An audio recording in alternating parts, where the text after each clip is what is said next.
بخاری شریف میں قبیلہ غامدیہ کی اس عورت کا تذکرہ موجود ہے جو خود آئی تھی، کوئی گرفتار کر کے نہیں لایا تھا، از خود آئی۔ احساس پیدا ہو گیا نا گناہ کا۔ یہاں بہت ساری غلطیاں کر کے بھی لوگ جب اپنی بات کرتے ہیں تو کہتے ہیں کبھی یاد تو نہیں کسی کے ساتھ زیادتی کی ہو، یاد تو نہیں کبھی کسی کا، بھئی آپ نے اتنے بڑے ولی ہونے کا دعویٰ کر دیے۔ انسان تو انسان رہتا ہے۔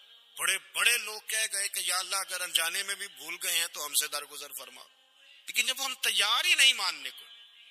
حضرت انس بن مالک کہتے ہیں وہ خاتون آئی، کوئی پکڑ کے نہیں لایا، کسی 14 دنوں کے ریمانڈ پہ نہیں اسے منوایا گیا، اسے وہ خود بخود آئی، اور کریم محبوب علیہ السلام کے سامنے جب وہ کھڑی ہوئی تو اتنے درد سے میں نے کم لوگ روتے دیکھے ہیں جس درد سے وہ روئی۔ عرض کرنے لگی حضور میں غلطی کر بیٹھی، مجھ سے زنا ہو گیا، مجھے پاک کر دے۔ تو محبوب کریم علیہ السلام نے فرمایا تو کیسے ثابت کرے گی تو نے گناہ کیا؟ یعنی مجرم کو ثابت کرنا پڑ رہا ہے کہ میں گناہ گار۔ یہ وہ کمال ہے کہ انسانوں کو احساس ہونے لگے کہ یہاں ہم غلط ہیں۔ جب اعتراف جرم ہوتا ہے، جب بیماری کی تشخیص ہوتی ہے تو پھر اس کا علاج بھی ہو جاتا ہے۔ حضرت انس بن مالک کہتے ہیں وہ عرض کرنے لگی حضور میرے پیٹ میں ناجائز بچہ ہے۔ حضور نے فرمایا جا جب بچہ پیدا ہو تو پھر آنا۔ وہ 8 ماہ کے بعد آئی، اس کی گود میں پھول سا بچہ تھا۔ حضور نے فرمایا واپس جا، جب روٹی کھانے لگ جائے تو پھر آنا۔ وہ 2 سال 2.25 سال دودھ پلاتی رہی، پھر جب آئی تو بچے کے ہاتھ میں روٹی کا ٹکڑا تھا۔ کریم محبوب صلی اللہ تعالی علیہ وسلم سے آ کے جب اس نے بات کی تو وہ درد سے روئی، کہنے لگی یا رسول اللہ 3 سال ہونے کو ہیں، میں نے گناہ کیا ہے، میں ساری رات سو نہیں پاتی۔ حضور تڑپتی، اگر اس حال میں مر گئی تو اپنے رب کو کیا منہ دکھاؤں گا، مجھے پاک کر دے، میرے حال پہ رحم فرمائے۔ محبوب کریم صلی اللہ علیہ وسلم نے بچہ ایک صحابی کو دیا، فرمایا بچوں کی طرح پالنا، اور کہا اسے لے جاؤ، پتھر مار مار کے اسے سنسار کر دو۔ صحابہ کہتے ہیں اسے پتھر لگ رہے تھے اور حضور بے چینی کے ساتھ ٹہل رہے۔ آ کے خبر دی حضور وہ تو وصال کر گئی، انتقال ہو گیا۔ فرمایا یہاں تک تو بات اس کی تھی۔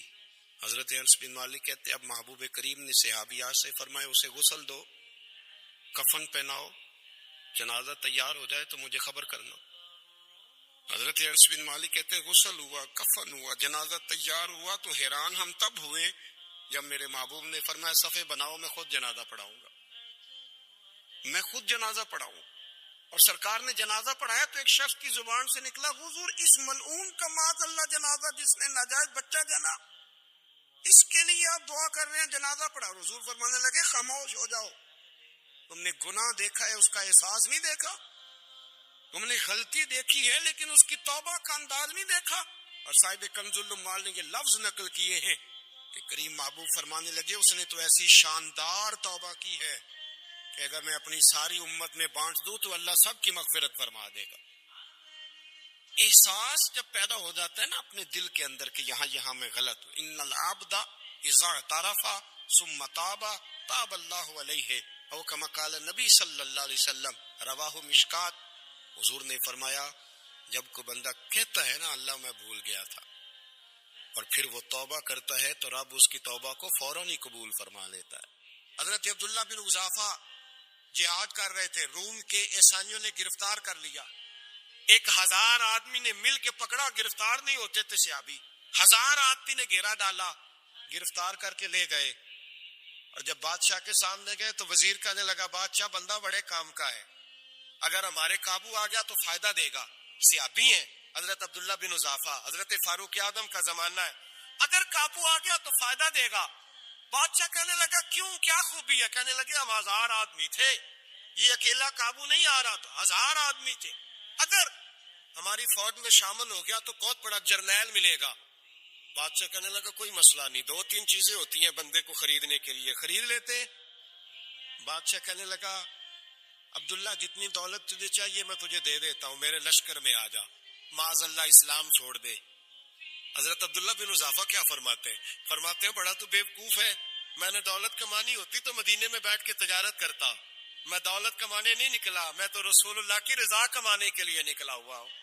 دولت کمانی ہوتی تو کسی مارکیٹ میں ہوتا، میدان میں آنا تھا. شہادت ہے مطلوب مقصود مومن، نہ مال غنیمت نہ کشور کشائی. یہ دولت تو لونڈی ہے رسول اللہ کے دروازے کی، جو تو پیچھے پیچھے پھرتی ہے نبی پاک کے غلاموں. یہ کمانی ہوتی تو میں کسی مارکیٹ میں ہوتا، میدان میں تھوڑا ہوتا. عبداللہ بن حذافہ سے ایک دوسری چال چلی. کہنے لگے میاں عہدہ جو تجھے چاہیے، میں بادشاہ ہوں، میرے نیچے جو عہدہ تو کہے گا وہ تجھے مل جائے گا. حضرت عبداللہ بن حذافہ کہنے لگے شاید تجھے پتہ نہیں میری تعریف کیا ہے، شاید تو جانتا نہیں میری تعریف کیا ہے. کہا صاحب کی کیا تعریف ہے؟ کہنے لگے میں رسول اللہ کا صحابی ہوں، اور کائنات میں سب سے بڑا عہدہ مصطفیٰ کے صحابی ہونے کا عہدہ ہے. صحابہ وہ صحابہ تھے جن کی ہر صبح عید ہوتی تھی، خدا کا قرب حاصل تھا، نبی کی دید ہوتی تھی. فرمایا میں نے حضور کے جلوے دیکھے ہوئے ہیں، مجھے عہدے کی ضرورت ہی نہیں، اور میں نے عہدہ لینا ہوتا تو میں سیاست کرتا. میں تو شہادت لینے نکلا ہوں میدان میں، عہدے کا میں نے کیا کرنا ہے. اب بادشاہ کہنے لگا اسے قتل کر دو. وزیر کہنے لگا نہیں، ایک بات اور ہے، مجھے ایک چال اور چلنے دو. کہا وہ کیا؟ کہنے لگے میری بیٹی بڑی خوبصورت ہے، مجھے موقع دو اپنی بیٹی کو سجا بنا کے. وہ جوان جس کی جوانی اتنی بڑی ہے کہ 1000 آدمی مقابلے میں کھڑا نہیں ہوتا، اس جوان کے کمرے میں رات کی تنہائی میں بنا سوار کے بی بی کو بھیجا. وہ بی بی کہتی ہے میں ساری رات بن سور کے اس صحابی کے کمرے میں بیٹھی رہی، لیکن یہ کیا شخص تھا، ساری رات ہی مصلے پہ بیٹھا رہا، ساری رات ہی. کچھ دیر تھک جاتا تو یہ کریم رسول پہ درود پڑھنا شروع کر دیتا. بی بی کہتی ہے سحری ہو گئی تو میں نے چھو کے دیکھا کہ انسان ہے کہ جن ہے، یہ بندہ ہے کہ فرشتہ ہے. چھو کے دیکھا. کہنے لگے پیچھے ہٹ جا. میں نے کہا میں نے تو سنا تھا تو 1000 کے مقابلے میں ہے، اور تو اتنا بے حصہ ہے کہ بنی صبری دلہن بیٹھی ہے، تو نے نظر نہیں کی. عبداللہ بن حذافہ، بی بی کہتی ہے نظر پھر نہیں اٹھائی، نظر پھر جھکی ہوئی ہے. کہنے لگے بی بی میں مجبور ہوں، اب میرے اوپر کوئی حسن نہیں چلتا، میں نے جلوائے بدوہا کا دیدار کیا ہوا ہے، اب میری نگاہوں میں جچتا نہیں کوئی، اس لیے کہ جیسے میرے سرکار ہے ایسا نہیں کوئی. کبھی بھی اب نہیں کسی کا میرے اوپر جادو چلتا. میں نے مصطفیٰ کو، اور کہا ذرا پیچھے ہٹ کے بیٹھ، مجھے میرے رسول نے غیر محرم سے بچنے کا حکم دیا ہے، ذرا پیچھے ہٹ کے بیٹھ. سحری کا وقت تھا تو بی بی کہتی ہے اس نوجوان کے جملے میرا سینہ چیر گئے، کلیجہ پھٹ گیا، چیخ نکلی، میں کفر کے عالم میں روئی. میں نے کہا مجھے بتا تو صحیح، آخر یہ جذبہ کہاں سے ملتا ہے، آخر یہ روشنی تو میں نے دیکھی نہیں، کہاں سے آتی ہے. ایک میرا باپ ہے جو بنا سور کے مجھے تیرے کمرے میں چھوڑ گیا، بتلا یہ کہاں سے کیف آتے ہیں. عبداللہ بن حذافہ کہنے لگے اگر کیب لینا ہے تو تو بھی میرے مصطفیٰ کا کلمہ پڑھ جا، آجا دروازے رسول پہ جھک جا، مل جائے گا. سویرے دروازے پہ باپ آیا بیٹی سے رزلٹ لینے، دروازہ کھولا تو بیٹی نقاب پہنے باہر آئی. باپ کہنے لگا کیا بلا؟ کہنے لگی پیچھے ہٹا، تو غیر محرم ہے، کافر ہے، میں مسلمان ہوں. اس نے کہا کیا ہوا؟ کہنے لگی تیرے جیسے کو باپ کہوں، تیرے جیسے کو جو مجھے استعمال کر رہا تھا. میں تجھے باپ نہیں مانتی، میں اب رسول والی ہو گئی، میں حضرت فاطمہ کی کنیزہ ہو گئی، میں اب نبی کریم کی خادمہ ہوں، خبردار میرے قریب نہ آنا. یہ داؤ بھی ناکام ہوا. اب حضرت عبداللہ بن حذافہ کے سامنے موت کھڑی کی، ایک کڑا میں تیل گرم کیا، کہنے لگے تجھے اس میں جلایا جائے گا. حضرت عبداللہ بن حذافہ رضی اللہ تعالیٰ عنہ جب جلنے کے قریب ہوئے تو رونے لگے. روم کا بادشاہ کہنے لگا شاید ڈر گیا ہے. کہنے لگے اب سمجھ آئی ہے، اب تجھے پتا چلا ہے، چلا آ جا. حضرت عبداللہ بن حذافہ کہنے لگے تو کافر ہے، تیری کافروں والی سوچ ہے. اس لیے نہیں رویا کہ موت سے ڈر گیا ہوں، میں تو اس لیے رویا ہوں کہ ایک جان ہے وہ نبی پاک پہ قربان ہو رہی ہے. کاش رب مجھے 1000 جان دیتا، میں ساری مصطفیٰ پہ قربان کر دیتا. ایک سنار نے گلی میں تھی یتیم چھوٹے سے بچے کو گھومتے دیکھا تو سنار بے اولاد تھا، بچے کو اٹھا کے گھر لے آیا. 18 سال اس بچے کی پرورش کی، اس کو پالا پوسا، جوان کیا. سنار کے پاس وہ دکان پہ چلا جاتا، وہ کئی دفعہ دکان پہ رہتا، کئی دفعہ گھر میں رہتا. ایک دفعہ وہ دکان پہ تھا، بچہ گھر تھا، 18 سال کا جوان. اس کی بیوی اکیلی تھی. وہ جس نے ماں بن کے پالا تھا اس نے اسی پہ حملہ کر دیا، اس کا بازو بری نیت سے تھاما، بیوی چیخی، تھوڑی دیر گزری تو وہ نوجوان پیروں میں بیٹھ گیا، کہنے لگا اماں پتہ نہیں مجھے کیا ہوا۔ شام کو سنار آیا، بیوی چیخنے لگی، چلانے لگی، کہنے لگی آج عجیب بات ہوئی، جس کو میں نے جگر کا خون دے دے کے پالا اسی نے گندی نظر ڈالی۔ سنار محب حیرت ہے، بیوی کا خیال تھا کہ لات اٹھائے گا، ڈنڈا اٹھائے گا، نوجوان کو مارے گا، لیکن وہ رونے لگ گیا۔ اس نے کہا آج اس نے میرا بازو تھاما ہے، جانے کیا کیا ہے، پریشان ہونے لگ گیا، سجدے میں گر گیا، کہا تو بتاتا کیوں نہیں؟ تو وہ سنار کہنے لگا اس کی غلطی نہیں، 18 سال کے بعد آج مجھ پر بھی شیطان سوار ہوا تھا، ایک عورت آئی تھی، اپنے بازوؤں میں چوڑیاں پہننا چاہتی تھی تو میں نے بھی گندی نظر سے ہاتھ ڈالا تھا، رب کریم نے مجھے فوراً اس کی سزا دی۔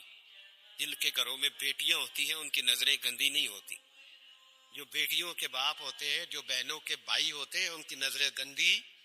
اور اگر تو ٹیلی فون کرتا ہے، تو کسی عورت کے ساتھ تعلق رکھتا ہے تو یہ بات لکھ لے، امام فخر الدین رازی 1، علامہ اسماعیل حقی 2، ملا جلال الدین رومی 3، امام خازن 4، امام جلال الدین سیوطی 5 حدیث کے استاد اور محدث لکھتے ہیں کہ اگر تو کسی پر گندی نظر ڈالے گا تو تیرا گھر بچ سکتا، یاد رکھ نہیں بچے، اس لیے کہ تیری نظر ہے، کسی کی بیٹی کو بیٹی سمجھ تاکہ تیری بچی کا پردہ قائم رہے، کسی کی بہن کو، یہ کیا بات ہوئی کہ تو جتنا مرضی گند معاشرے میں پھیلاتا رہے تیرا گھر بچا رہے، یہ کیسے ہو سکتا؟ فَإِنَّ لَهُ مَعِيشَةً ضَنكًا، اللہ فرماتے ہیں زندگی تنگ ہو جائے گی تیرے لیے مشکل، تو ڈھونڈتا پھرے گا کہ میں مرنے کو جگہ تلاش کروں۔ سچی توبہ کرے، کھری توبہ۔ یہ گناہ انسان کو مجبور کر دیتے۔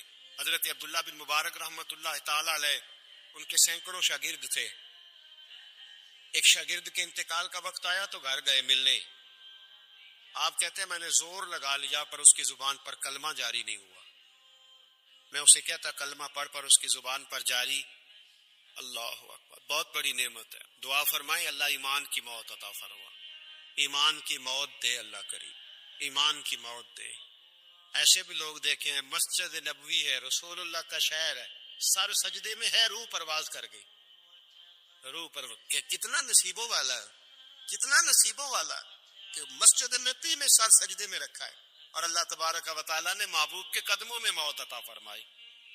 حضرت عبداللہ بن مبارک کہتے ہیں میں نے اس کو کہا کلمہ پڑھ کے اس کی زبان پہ جاری نہیں ہوتا، میں بار بار کہتا تو وہ منت کرتا، کہتا حضور میں کوشش کرتا ہوں جاری نہیں ہوتا، فرماتے میں پریشان ہو کے اٹھا، ابھی میں دروازے پہ پہنچا تھا اس نے چیخ ماری اور روح پرواز کر گئی، بچے رونے لگے، بیوی رونے لگی، تو میں نے اس کی بیوی سے کہا کہ یہ جرم کیا کرتا تھا، اتنا بڑا پاپی پہ کلمہ جاری نہیں ہوا؟ اس کی زوجہ کہنے لگی حضرت جی 2 گناہ تھے اس کے، ایک تو یہ شراب کا عادی تھا، روکتی تھی باز نہیں آتا تھا، اور دوسری بات یہ کہ یہ اپنی اماں کا نافرمان تھا، وہ 2 گلیاں چھوڑ کے رہتی ہے، یہ کبھی ملنے نہیں گیا تھا، اس بوڑھی کا کلیجہ اس کی طرف سے بڑی تکلیف میں تھا۔ تو حضرت عبداللہ بن مبارک کہنے لگے جا تو بھی دعا کر، اس کی ماں کو بھی کہہ دعا کرے کہ یہاں تو یہ کلمہ نہیں اسے نصیب ہوا، اللہ کرے اللہ آخرت کی منزلیں اس کی بہتر فرما دے۔ حضور صلی اللہ علیہ وسلم کے پاس ایک مہمان آ گئے رات کے وقت میں، جب وہ آئے تو حضور نے پوچھا کھانا کھانا ہے؟ تم نے کہا کھانا ہے۔ جھوٹ اور بھوک کو جمع کرنا منع ہے، کہا جی کھانا ہے۔ تو حضور صلی اللہ علیہ وسلم نے فرمایا ازواج مطہرات کے گھروں میں پتہ کرو کچھ ہے۔ حضرت ام سلمہ کے گھر میں پتہ کیا تو کہا یا رسول اللہ 4 دن سے روٹی نہیں پکی۔ حضرت زینب سے پوچھا تو کہا حضور کئی دن سے چولہا ہی نہیں جلایا۔ حضرت عائشہ صدیقہ، حضرت میمونہ، حضرت سودا، تمام گھروں سے بظاہر یہ 2 جہاں کے شاہ ہیں پر پاس کچھ رکھتے نہیں، 2 جہاں کی نعمتیں ہیں ان کے خالی ہاتھ میں، ہر چیز ہے پر فقر اختیاری ہے، کوئی شے نہ ملی۔ نبی پاک صلی اللہ علیہ وسلم نے مسجد میں اعلان کیا، فرمایا کون ہے جو میرے مہمان کو روٹی کھلائے؟ ان لفظوں کا حسن کوئی حسن والا ہی سمجھ سکتا ہے، فرمایا کون ہے جو میرے مہمان کو کھانا کھلائے؟ تو ایک صحابی لے گئے اور اٹھے، وہ صحابی جو صحابہ میں غریب تھے، ایک انصاری جو غریب آدمی تھے، بہت زیادہ امیر آدمی اللہ کی راہ میں خرچ نہیں کر پاتا، اس کے لیے مشکل ہو جاتا ہے. اس کے لیے بہت امیر آدمی جو ہوتا ہے نا، وہ جتنا زیادہ امیر ہوتا ہے نا اتنی دیوار اس کے گرد کھڑی ہو جاتی ہے پیسوں کی، مشکل ہو جاتا ہے اس کے لیے. غریب آدمی کھڑے ہوئے، اگرچہ میرے محبوب کے غلاموں میں جو بڑے امیر تھے وہ بھی خرچ کرنے میں بڑے آگے تھے. حضرت عثمان غنی رضی اللہ تعالیٰ عنہ، حضرت عبد الرحمن ابن عوف، حضرت ابو بکر صدیق رضی اللہ. لیکن یہ غریب آدمی کا حضور میں لے جاؤں گا، میں لے کے جاؤں. اور یہ بخاری مسلم ہے. حضور نے فرمایا لے جاؤ. وہ اب سے آپ بھی گھر لے گئے اور بیوی سے مشورہ کیا. بات پہ غور کرنا، ہر چیز کی بھوک دیکھی جا سکتی ہے، بچوں کی نہیں دیکھی جا سکتی. وہ انصاری حضور کے مہمان کو گھر لے گئے، جا کے بیوی سے مشورہ کیا، کہا بھلی مانس گھر میں کچھ ہے؟ تو اس نے کہا تھوڑا سا بچوں کے لیے کھانا رکھا ہے. بچوں کے لیے. بچے تو بزدل کر دیتے ہیں، بچے تو آدمی کو بزدل کر دیتے ہیں، بچے تو مار دیتے ہیں، کلیجہ پھٹ جاتا ہے بچہ بھوکا ہو تو، نیند نہیں آتی. اب صحابی اپنی بیوی سے کیا کہتے ہیں؟ کہتے ہیں بچوں کو بہلا کے سلا دے، اور رسول اللہ کے لیے نہیں، رسول اللہ کے مہمان کے لیے، بھائی نبی پاک کے لیے نہیں، حضور کے. تجھ سے در در سے سگ اور سگ سے ہے مجھ کو نسبت، میری گردن میں بھی ہے دور کا پٹکا تیرا، تجھ سے در در سے سگ سگ سے ہے مجھ کو نسبت. لمبی بات ہے. بچوں کو سلا دو. بی بی نے بچوں کو سلا دیا تو میاں بیوی کا مشورہ ہوا کہ مہمان کے ساتھ بیٹھ کے روٹی کھانا بھی سنت ہے. تو اب مہمان کے ساتھ بیٹھ کے کھانا بھی ہے تو کھانا ہے ایک دو آدمی کا. اب خاوند اپنی بیوی کو تیار کرتا ہے کہ میں بھی کھانے پہ بیٹھ جاؤں گا، تو بھی بیٹھ جانا. اور جب مہمان کھانے میں ہاتھ ڈال لے تو اٹھنا، کہنا او ہو دیا تو صحیح کیا ہی نہیں، ابھی بجھ جائے گا، اور جا کے دیا بجھا دینا. ہم ہاتھ ہلاتے رہیں گے، مہمان روٹی کھاتا رہے گا. اور یار اس درد کو، اس کیف کو سمجھو. گھر میں بچے بھی بھوکے، بچوں کی ماں بھی بھوکی، بچوں کا باپ بھی بھوکا، دسترخوان پہ روٹی لگ گئی، روٹیاں چون ڈالی، بی بی اٹھی کہنے لگی او ہو چراغ تو صحیح کیا ہی نہیں، یہ تو بجھ جائے گا. حوصلے مند بی بی جس نے بچے بھوکے سلا دیے، وہ بھوکے سوئے ہوئے بچوں کی بھوکی اماں اٹھی اور اپنے خاوند کی تابے داری میں اٹھی. میں گڈی تے ہاتھ ڈور سجن دے، وہ جنج رکھے اونج رہنا ہے. اٹھی اور اس نے نہ دیا ٹھیک کرنے کے بہانے بجھا دیا. مہمان روٹی کھاتا رہا اور رسول اللہ کے نوکر قربانی دیتے رہے. وہ روٹی کھا کے سیر ہو کے بستر بچھایا تو سو گیا. یہ میاں بیوی ساری رات بچوں کی طرف دیکھتے رہے اور غور کرتے رہے اور راضی رہے کہ ہم نے حضور کا فریضہ نبھایا ہے. قربان جاؤں محبوب پہ، بے خبر ہو جو غلاموں سے وہ آقا کیا ہے. وہ صحابہ وہ اگر قربانیاں دیتے تھے تو جو اعزاز ملتا تھا وہ بھی بڑا شان والا ہے. صحابی کہتے ہیں میں فجر کی نماز پڑھنے مسجد آیا، پہلا قدم رکھا تو میرے کریم بولے. حضور نے فرمایا رات جو تو نے اور تیری بیوی نے عمل کیا ہے خدا کو بھی بڑا پسند آیا ہے، محمد مصطفیٰ کو بھی بڑا پسند ہے.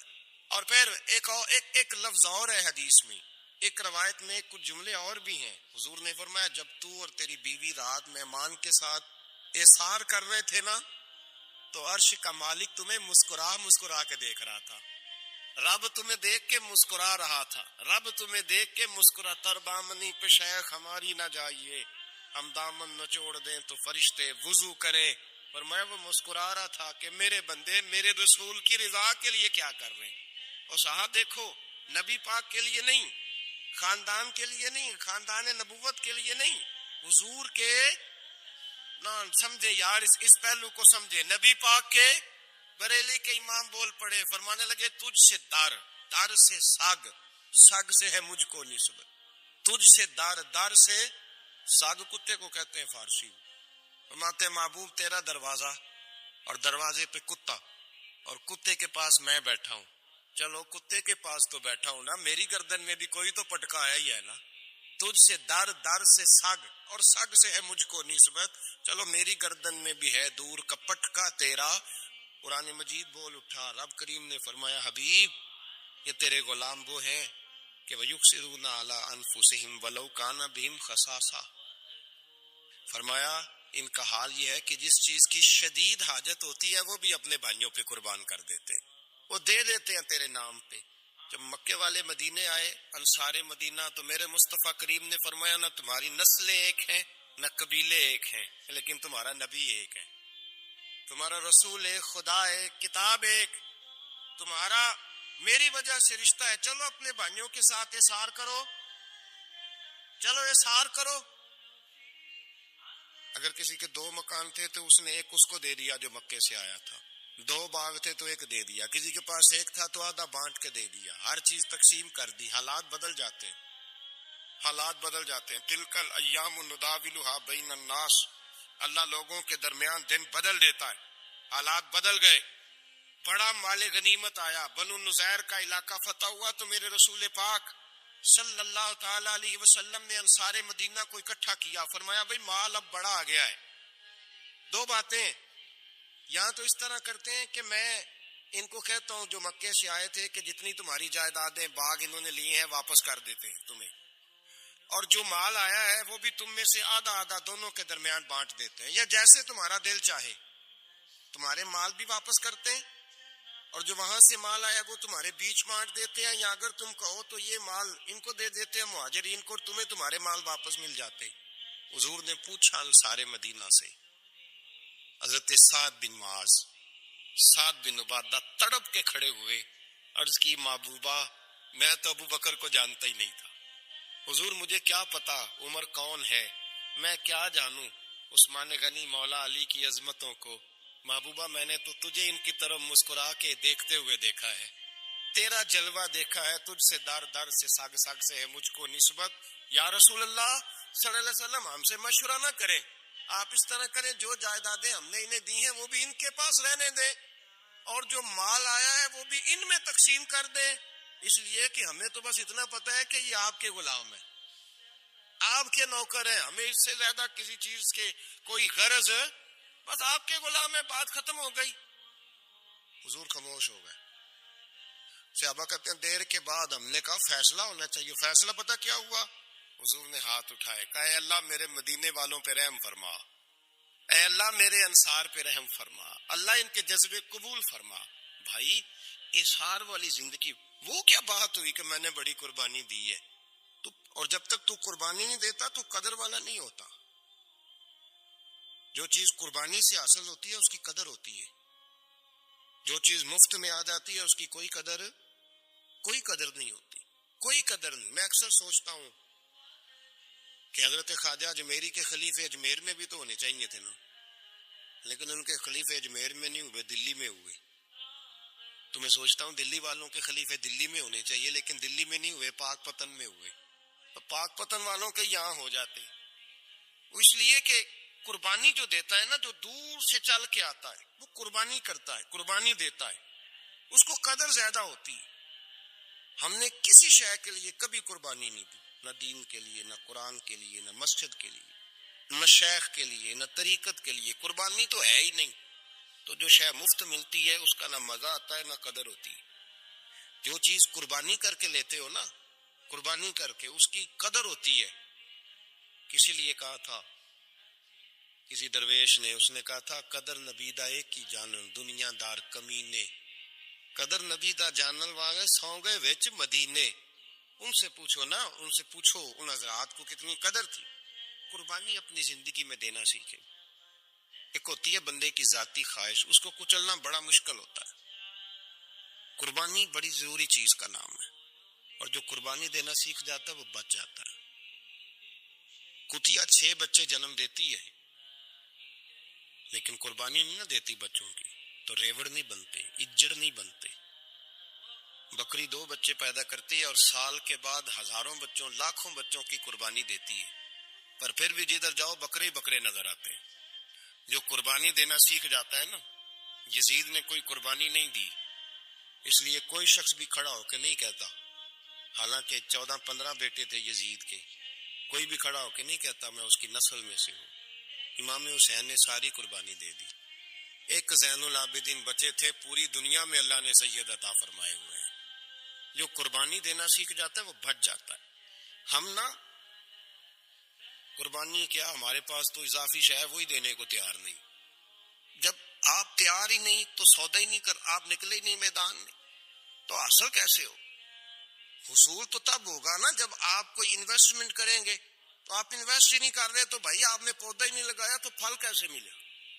قربانی نہیں دی تو وہ درجہ کیسے ملے؟ اس کے لیے تو قربانی ضروری ہے. اب تمام صحابہ کی زندگی پڑھ لیں، حضرت ابو بکر سے لے کر حضرت بلال تک، یہ سارے قربانی والے ہیں. آپ تمام اولیاء کی صفت پڑھ لیں، حضرت غوث اعظم، جیلانی، داتا علی اجویری، خواجہ معین الدین، یہ سب قربانی والے لوگ ہیں. قربانی دیتے رہے تو بچے ہوئے ہیں. ان کے جو ساتھ تھے وہ بھی قربانیوں والے تھے. قربانی حصہ ہے طریقت کا، قربانی ضروری ہے. اور ہمارے صوفیاء تو کہتے ہیں جس شخص نے تصوف میں آ کے قربانی نہیں دی. بزرگوں کے پاس ایک شخص آیا، غالباً خواجہ نظام الدین محبوب الہی کی بات ہے، میرے ذہن میں نام پورا نہیں سما رہا. تو ایک مرید نے آ کے کہا حضور زکوٰۃ کتنی دینی ہے؟ فرمایا 2.5%. تھوڑی دیر کے بعد حضرت نصیر الدین چراغ دہلوی آ گئے، کہا حضور اللہ کے راستے میں کتنے دینے ہیں؟ فرمایا 50%. ایک ساتھی قریب بیٹھا تھا، اس نے کہا پہلے کے لیے 2.5% کا فتویٰ تھا، اس کو کہہ دیا آدھے دے دے. چند منٹ گزرے تو حضرت امیر خسرو بھی آ گئے. کہا حضور زکوٰۃ کتنی دینی ہے؟ فرمایا جو ہے سارا ہی لے آ، تیری 100% ہے. تو وہ ساتھی جو قریب بیٹھے تھے اس نے کہا بابا فتوے علیحدہ علیحدہ ہیں. فرمایا فتویٰ ایک ہی ہے، بندے علیحدہ علیحدہ ہیں. فتویٰ ایک ہی ہے، مجھے پتا ہے کون کتنے دے سکتا ہے. وہ جس کو میں نے 2.5% کہا ہے وہ بھی جا کے حساب کتاب کرے گا، اس نے 2.5 بھی پورا نہیں دینا. اور فرمایا جس امیر خسرو کو میں نے کہا نا سارا لے آ، اس کا دل کرے گا میں اپنا مکان بھی توڑ کے لے آؤں. میں نے فتویٰ ایک ہے، بندہ دیکھ کے بات کی ہے. بھائی قربانی نہیں ہے، اظہار ہی نہیں ہے، جذبہ ہی نہیں ہے، ہمارا مزاج ہی نہیں ہے. لیکن نا یہ اب ایک تو شریعت کی قربانی ہے نا، یہ تو اس پہ بھی لوگ بڑا سوچیں گے، اس میں بھی لوگ بڑا سوچیں گے. فتوے پوچھتے پھریں گے کہ جی میرے اوپر تو ابھی میں نے تو 15,500 قرضہ دینا، دوں کہ نہ دوں، کون سی دوں؟ فتوے پوچھیں گے. دینے کی دفعہ فتوے پوچھیں گے اور لینے کی دفعہ چھٹی، جو آتا ہے آنے دو. کبھی لینے کی دفعہ بھی فتویٰ پوچھنا صاحب کہ یہ مجھے اتنا مال آ رہا لے لوں کہ نہ لوں. وہ لے لیا، قابو کر لیا. جب دینے کی باری آئی تو فتویٰ احصار کرے. اور احصار صفت ہے مسلمان کی، یہ احصار کرنے لگتا ہے تو بچنے لگ جاتا ہے، اس کا فائدہ ہونے لگ جاتا ہے. قربانی دینے لگ جاتا ہے تو بچ جاتا ہے. کسی نے کہا تھا سن اے مسلمان، یہ نکتہ فیض قرآنی میں ہے، عظمت و اسلام اور مسلم صرف قربانی میں ہے. اگر تو جینا چاہتا ہے تو قربان ہو. حضرت سیدنا ابو بکر صدیق فرماتے ہیں میں حضور کے سامنے بیٹھا، ایک شخص آیا، اس نے آ کر کے کہا یا رسول اللہ صلی اللہ تعالی علیہ وآلہ وسلم، یہ میرے ہاتھ کے اندر خنجر ہے، میں قتل کر کے آیا ہوں. قاتل کھڑا ہوا. ایک طرف قرآن مجید کا حکم ہے کہ جس نے ایک آدمی کو قتل کیا پوری انسانیت کو قتل کیا. حضور یہ خنجر ہے، قتل کر کے آیا ہوں. میرے مصطفیٰ نے فرمایا کس کو قتل کیا؟ عرض کی حضور سگی بہن کو مارا ہے. سگی بہن تھی، میں نے قتل کر دی. میرے نبی پاک صلی اللہ علیہ وسلم نے فرمایا کیوں مارا؟ پیار نہیں تھا؟ کہا محبوبہ بہن سے کس کو پیار نہیں ہوتا، بڑا پیار تھا، پر مارا کیوں؟ تو صحابی رونے لگے، کہنے لگے محبوبہ میں بڑا پیار کرتا تھا، پر وہ کافرہ تھی، مشرکہ تھی، بڑا پیار کرتا تھا. جب بھی اس کے پاس جاتا وہ آپ کے بارے میں بات چھیڑ دیتی. میں اس کو کہتا سارا کچھ کر لے، میرے نبی کے بارے میں بات نہ کر دو. میں ہر شے سہ لیتا، پر مصطفیٰ کریم کی ذات کے بارے میں کوئی بات برداشت کرنے کی طاقت نہیں رکھتا. یہ والا جملہ نہ کہنا. میں اس کو روکتا، منع کرتا، وہ باز نہ آتی. کہتے ہیں آج اس نے اتنی سخت بات کی کہ میں اس کا گلا کاٹ آیا ہوں، قتل کر دیا ہے. حضور میرے لیے حکم کیا ہے؟ تو نبی پاک نے فرمایا جا، تیرے اوپر کوئی سزا نہیں، تو نے جو کیا ہے اچھا ہی کیا ہے، یہ اچھا کر ڈالا ہے جو تو نے کیا ہے. ایک صحابی نابینا تھے، آنکھوں سے نظر نہیں آتا تھا، رشتہ کوئی نہیں دیتا تھا، معذور آدمی تھے. نکاح ہوا، شادی ہوئی، 2 بیٹے دیے اللہ، گھر بس گیا. بیوی کپڑے دھو کے دیتی، خدمت کرتی، روٹی پکا کے دیتی، بچے بڑے حسین تھے. اور وہ صحابی خود فرماتے ہیں، نابینا صحابی کہتے ہیں موتیوں کی طرح کے میرے بچے، جو بھی آتا آ کے کہتا تیرے موتیوں کی طرح کے لال ہیں. لیکن آپ فرماتے ہیں ایک صبح اعلان ہو گیا، مدینے میں شور ہو گیا، کچھ نابینا صحابی کی بیوی قتل ہو گئی، کسی نے خنجر کے دبایا، مر گئی ہے. کہتے ہیں اس کے لواحقین اکٹھے ہوئے، در رسالت مآب پہ آئے، آگے کہنے لگے حضور ہمارا قاتل ڈھونڈ کے دیں، ہماری بیٹی کو کس نے مارا؟ میرے رسول پاک نے مجمع پہ نظر ڈالی، فرمایا بھائی مجھے کہنے کی ضرورت نہ پڑے، اگر قاتل موجود ہے تو خود اٹھ جائے۔ خود اٹھے، وہ نبینا صحابی بیچ میں سے اٹھ کے کھڑے ہو گئے، کہنے لگے سونیا قاتل کوئی باہر نہیں، میں خود قاتل ہوں، میں نے مارا ہے، میں قاتل ہوں، میں نے مارا ہے۔ مصطفیٰ کریم سید عالم صلی اللہ علیہ وسلم نے فرمایا تجھے تو اس کی بڑی ضرورت تھی، بڑی حاجت تھی، تیری بیوی تھی، تیرا گھر سنبھالتی تھی، تیرے بچے تھے۔ صحابی عرض کرنے لگے حضور سارا کچھ ٹھیک تھا پر وہ آپ کی بے ادب تھی، حضور اس کے آنے سے میرا گھر بس گیا، روٹی پکنے لگی، کپڑے ملنے لگے، اولاد ہونے لگی، میں دنیا پہ آ گیا، لیکن محبوبہ میں نے وہ سکھ کیا کرنے ہیں جو تیری بے ادبی پر تعمیر کیے جائیں۔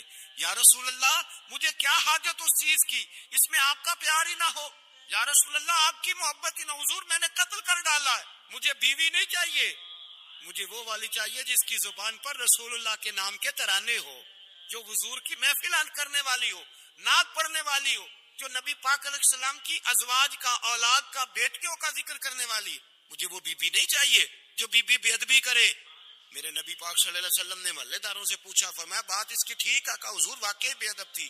نبی پاک نے فرمایا اٹھو پھر چلے جاؤ، اس نے انسان نہیں مارا، اس نے گستاخ رسول کو مارا ہے، اس نے ایک گستاخ رسول کو مارا ہے۔ بھائی یاد رکھے نبی پاک کا پیار ایمان کا حصہ ہے، اس میں کوئی کمپرومائز نہیں۔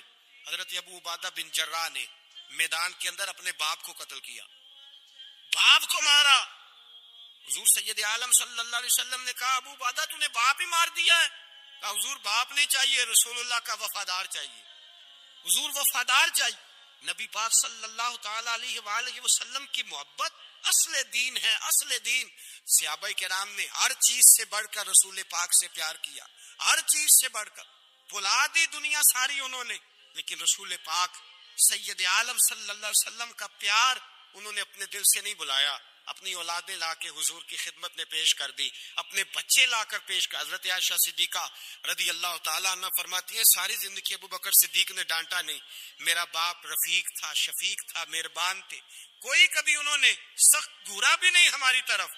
لیکن کہتے ہیں ایک دن میں حضور کے ساتھ گفتگو کر رہی تھی، بچی تھی، میری آواز ذرا بلند ہوئی تو کہتے ہیں جناب ابو بکر صدیق رضی اللہ تعالیٰ عنہ باہر سے دوڑے آئے، اندر آئے، حضرت ابو بکر نے تھپڑ اٹھایا، میرے منہ پہ مارنے لگے، حضور آگے بڑھے، بچایا۔ میں نے کہا ابا جی آپ نے تو گھورا بھی کبھی نہیں، یہ کیا ہوا؟ حضرت جناب عائشہ صدیقہ کہتے ہیں ابو بکر صدیق رو پڑے، کہنے لگے عائشہ میرے اوپر سے پہاڑ بھی گزر جائیں تو مجھے تکلیف نہیں ہوتی، اور میرے مصطفیٰ کے سامنے کوئی اونچا بولے بھی تو میرا دل ٹوٹ جاتا ہے۔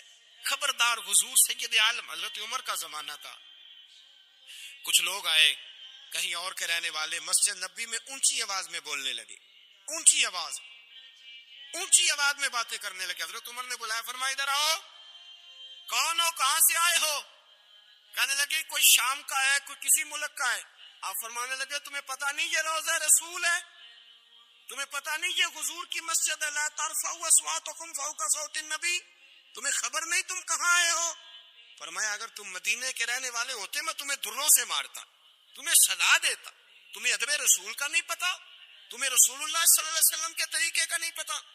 نبی پاک صلی اللہ علیہ وسلم کے وجود سے خون نکلا، حضور نے حضرت عبداللہ بن زبیر سے کہا ٹھکانے لگا دو، جاؤ ٹھکانے لگا دو، ایسی جگہ لگاؤ جہاں کسی کی نظر نہ پڑے، خون بہتا ہوا خون حرام ہے، قرآن پاک نے بیان کیا ہے، کہا ٹھکانے لگا دو۔ حضرت عبداللہ بن زبیر باہر نکلے اور حضور کا جو خون تھا وہ پی گئے۔ حضور نے کہا تھا پی لینا، کیا کہا تھا؟ ٹھکانے لگا دو، پی گئے۔ واپس آئے تو مصطفیٰ نے فرمایا کہاں ٹھکانے لگایا؟ کہا یا رسول اللہ ایسی جگہ جہاں کسی کی نظر نہیں پڑے گی، ایسی جگہ جہاں کسی کی نظر نہیں پڑے گی۔ حضور نے فرمایا پی گئے ہو؟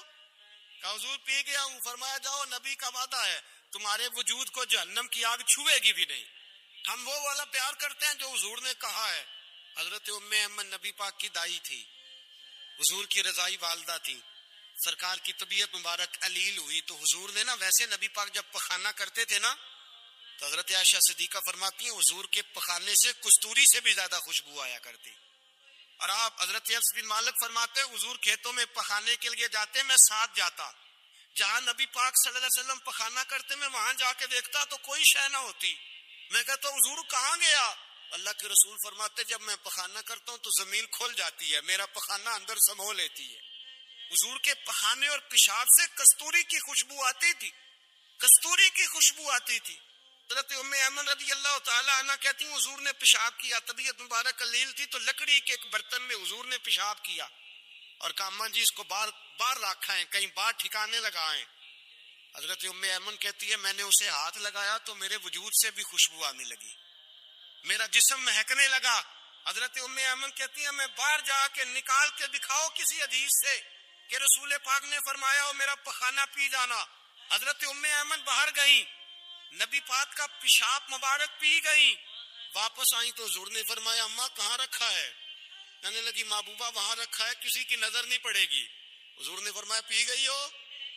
کہا حضور پی گئی ہوں۔ فرمایا جاؤ میرا وعدہ ہے قیامت تک تمہیں پیٹ کی بیماری کوئی نہیں لگے گی، جب تک زندہ رہو گی پیٹ کی بیماری۔ حضور نے کہا تھا کہ پی جاؤ نا۔ بھائی یاد رکھے رسول اللہ صلی اللہ علیہ وسلم کے صحابہ جو حضور کی تعظیم کرتے ہیں تو اس کا حکم نہیں دیا نبی پاک، لیکن وہ جانتے جب تعظیم کی باری آئے تو جو بھی کام تعظیم کا ہوگا، جو کام بھی عزت کا ہوگا وہ عزت دی جائے گی۔ ایک صحابی حضور علیہ الصلوۃ والسلام کی گھوڑے کو کجاوا بالا کرتے تھے، کاٹھی ڈالتے تھے۔ حضور نے کہیں نہیں کہا کہ وضو کر کے ڈالنا، غسل کر کے ڈالنا، کہیں نہیں کہا۔ رسول پاک صلی اللہ علیہ وسلم رات کو کہہ دیتے کہ صبح جانا ہے تو گھوڑا تیار کر دینا، اونٹ تیار کر دینا۔ ایک دن اللہ کے محبوب سویرے اٹھے، گھوڑا تیار تھا، حضور بیٹھے تشریف لے گئے۔ جب تشریف لے گئے نبی پاک صلی اللہ علیہ وسلم تو حضور واپس آئے تو بلایا، ان سے ابھی کا نام تھا حضرت اسلم بن شریک، ان کو بلا کے حضور نے فرمایا یار آج کجاوا تو نے نہیں باندھا۔ وہ رونے لگے، کہنے لگے محبوبہ اس کا مطلب ہے میرا باندھنا آپ کو پسند آتا ہے، اس کا مطلب ہے میری خدمت قبول ہے۔ فرمایا تو نے نہیں باندھا؟ یا رسول اللہ نہیں۔ فرمایا کیوں نہیں باندھا؟ کیا جواب ہے، کیا حسن ہے۔ کہنے لگے یا رسول اللہ میں صبح اٹھا تو میرے اوپر غسل فرض تھا، اگر میں بغیر غسل کے ہاتھ لگاتا حضور کو نہیں نبی پاک کے گھوڑے کے کجاوے کو، کہ حضور گھوڑے کے کجاوے کو بغیر غسل کے ہاتھ لگاتا تو بے ادبی تھی، اور اگر غسل کرتا تو حکم ماننے میں دیر ہوتی تھی، یہ بھی بے ادبی تھی، لہذا کسی اور کی ڈیوٹی لگائی۔ صحابہ نے حضور کی وہ تعظیم کی جس کا حضور نے حکم نہیں دیا تھا نبی پاک نے کہ یہ والی تعظیم کرو۔ ایک دن حضرت عمر فاروق جناب ابو بکر صدیق سے ملنے آئے، کہنے لگے ابو بکر ایک کام سے آیا ہوں۔ کہا عمر کہو۔ امیر المومنین کے پاس آئے، جناب عمر ایک کام سے آیا ہوں۔ کہیے۔ کہنے لگے ایک شے کی ضرورت ہے، مانگوں گا تو آپ دے دیں گے؟ جناب عمر فاروق رضی اللہ تعالیٰ عنہ کہنے لگے میرے بس میں ہوئی تو ضرور دے دوں گا، تو میرا بھائی یہ بات تو کر۔ تو حضرت عمر نے پتا کیا مانگا؟ کہنے لگے ابو بکر وہ جو غار ثور میں تم 3 دن حضور کے ساتھ رہے ہو نا، میں 3 راتیں نہیں مانگتا، ان میں سے مجھے 1 رات دے دو۔ اور کیا لفظ ہیں، کیا حسن ہے۔